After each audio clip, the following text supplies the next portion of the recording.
Assalamualaikum warahmatullahi wabarakatuh.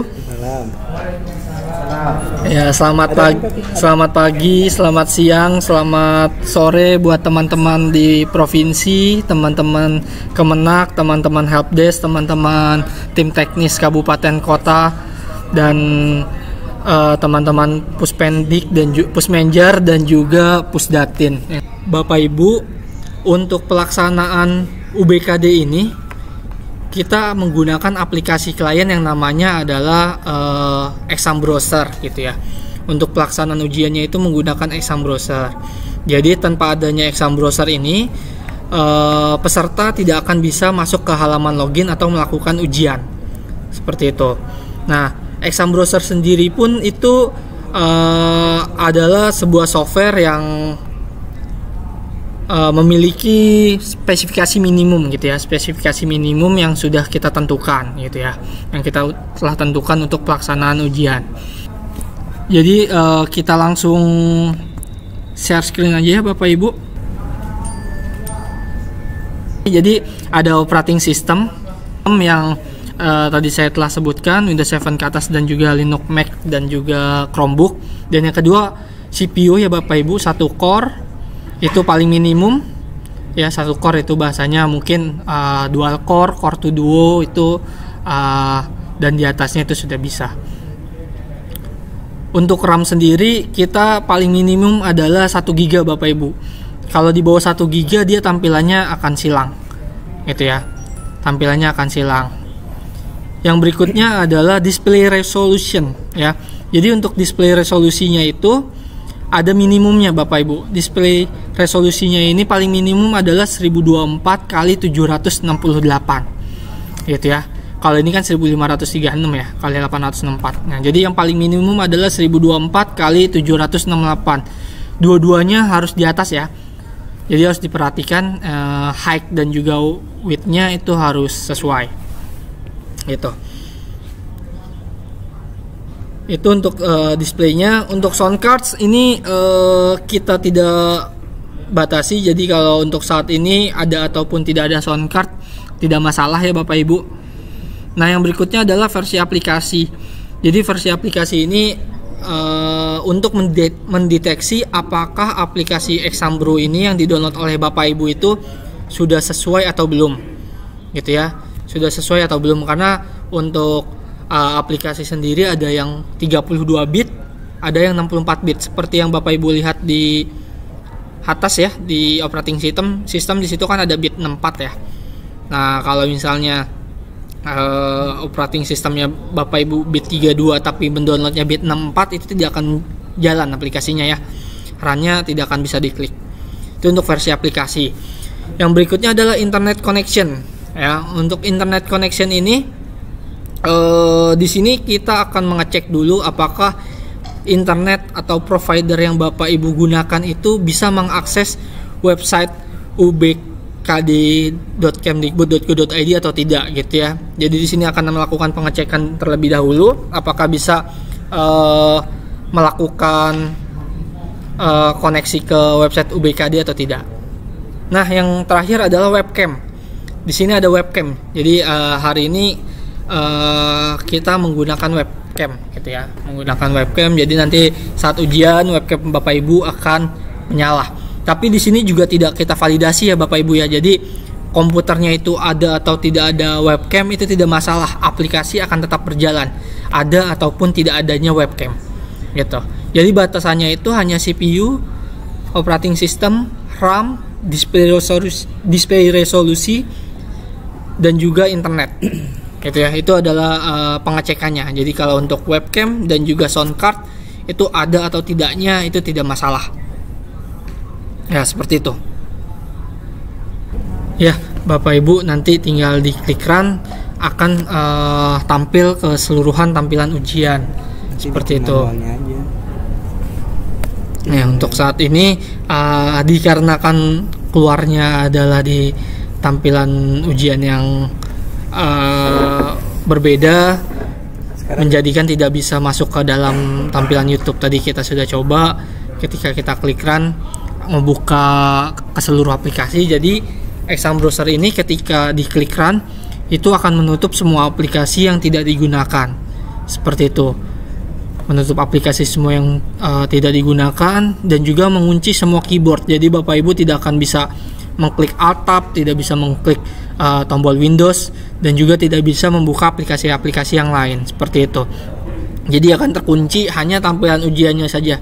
Nah, bagaimana jika Bapak Ibu mau keluar dari tampilan ujian, yaitu dengan cara menekan tombol Ctrl C dan B secara bersamaan.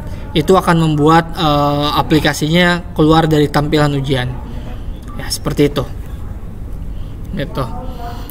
Nanti selama berjalannya kedepannya nih webcam ini, selama perjalanannya ujian, nanti akan melakukan pendeteksian wajah ya Bapak Ibu ya.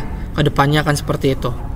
Itu untuk saat ini, saat sedang ujian gambarnya akan mengirim ke server pusat untuk memvalidasi apakah peserta yang ujian itu merupakan peserta yang sama atau bukan. Seperti itu. Ya. Oke, untuk exam browser mungkin cukup dari saya, dan selanjutnya akan dilanjutkan oleh Pak Nasrullah untuk penjelasan aplikasi Proctor-nya. Bismillahirrahmanirrahim. Assalamualaikum warahmatullahi wabarakatuh. Terima kasih Kakak Fijar ya, Pak Fijar ya tadi ya, udah menjelaskan mengenai aplikasi exam browser ya, exam browser klien. Oke, di sini saya akan coba mereview kembali untuk web CBT Sync Web Proctor ya, dimana nanti teman-teman dari koordinator setiap kabupaten kota menjalankan website ini.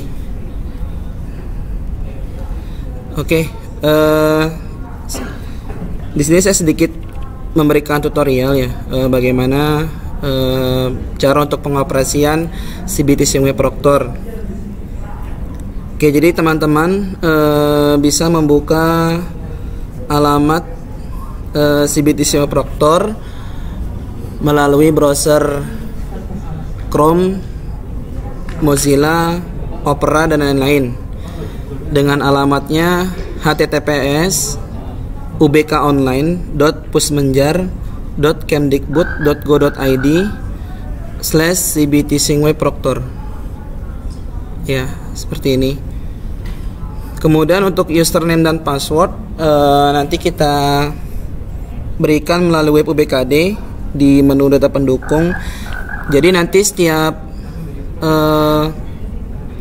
koordinator kabupaten kota akan melayani 10 peserta atau 10 user ya. Oke, saya coba langsung masuk atau login saja. Di sini saya akan coba login melalui akun DKI ya, akun 0102. Jadi 01 ini 2 angka depan ini provinsi, kemudian 2 di belakang ini adalah kabupaten kota. Kemudian saya masukkan passwordnya.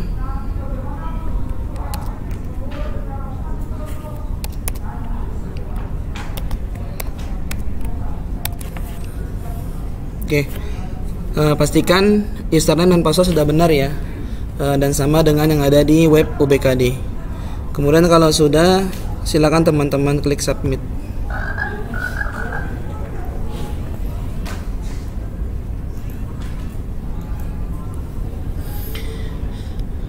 Oke, ini tampilan awal dari CBT Sync Web Proctor.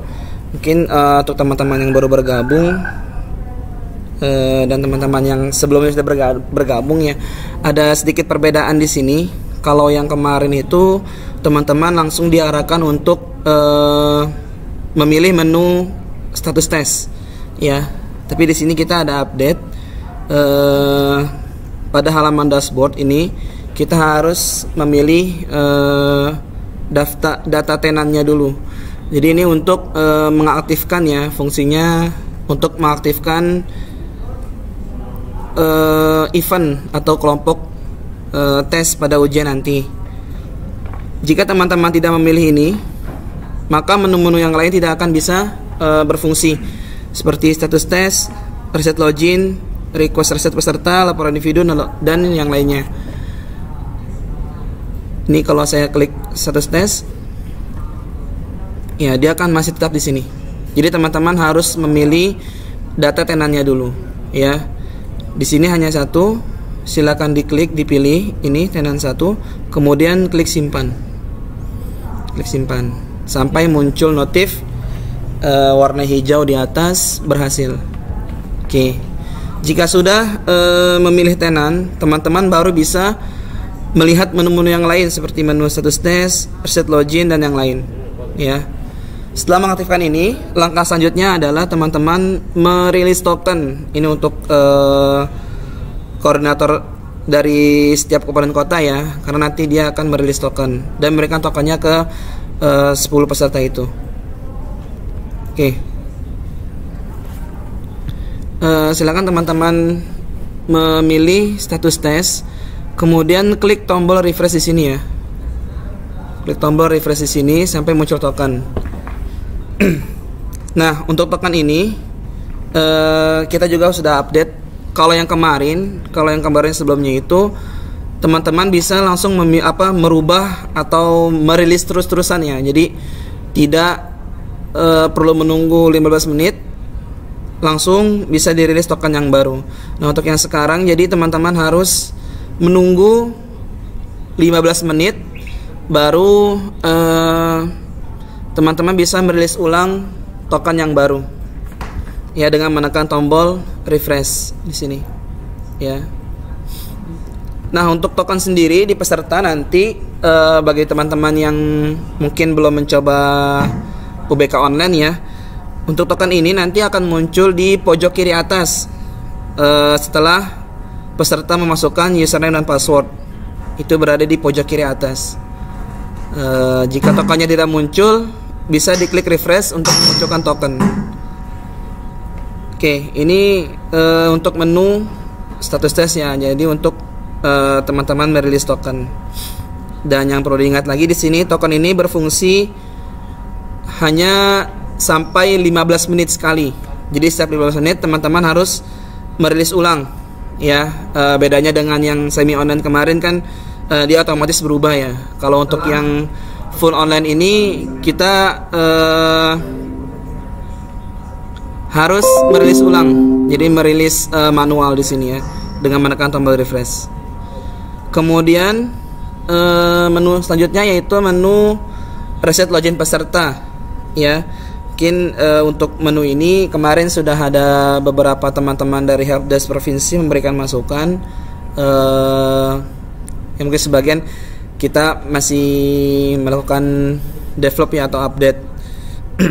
Jadi untuk menu reset login peserta ini berfungsi untuk melakukan reset login kalau di semi online, ya, kalau di semi online. Nah, untuk di full online ini, jadi teman-teman nanti menu ini hanya untuk melihat berapa peserta yang sudah login atau yang sedang mengerjakan, ya, di sini.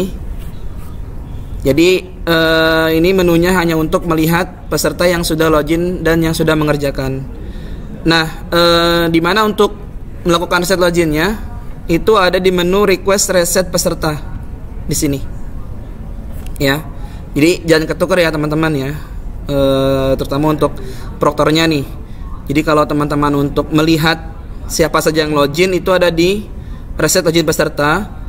Kalau untuk melakukan reset login itu ada di request reset peserta.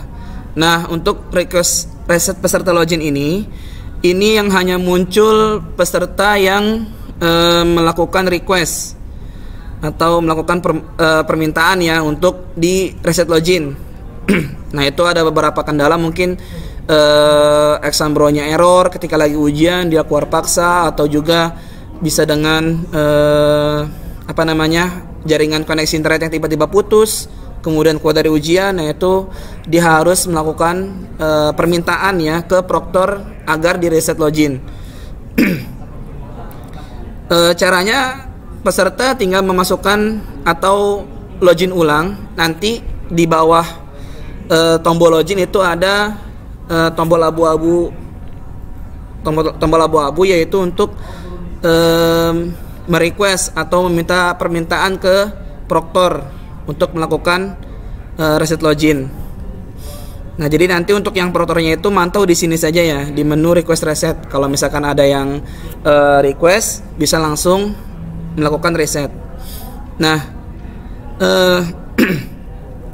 menu request reset ini kita memberikan fasilitas auto refresh ya, sekitar setiap 1 menit sekali dia akan melakukan auto refresh. Jadi teman-teman tidak perlu melakukan refresh manual lagi.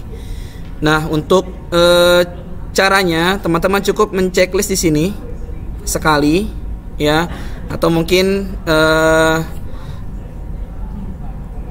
bisa secara manual ya, bisa secara manual atau satu-satu ya kalau teman-teman mau. Misalkan mudah-mudahan jangan ada yang iseng ya nanti. Jadi kalau misalkan untuk nama ini aja nih yang saya reset, yang lain biarin aja gitu sampai nggak bisa ujian ya, jangan gitu ya. Jadi bisa langsung klik di sini, dia akan ke checklist semua yang melakukan permintaan, lalu klik tombol reset peserta di sini ya, klik tombol reset ya. Nanti dari pesertanya itu bisa melakukan ujian kembali. Nah, itu kemudian yang terakhir ini ada laporan individu ya. Jadi laporan individu ini untuk mendownload capture atau screenshot yang ada di halaman paling terakhir ya, yang ada di peserta ujian. Kita nyebutnya itu skor individu ya, skor individu atau report individu. Nanti dari proktor itu bisa mendownload dengan mengklik tombol download. Nah, itu dia akan mendownload hasil atau laporan individu dari semua peserta. Itu bisa ke download dalam bentuk downloadannya zip ya, tapi dalamnya itu dalam bentuk JPEG atau PNG. Nah, mungkin itu saja ya, sedikit penjelasan mengenai UBK online. Terima kasih, itu saja dari saya. Mohon maaf bila ada salah kata. Assalamualaikum warahmatullahi wabarakatuh. Ya, stay tune in this channel. Bye bye.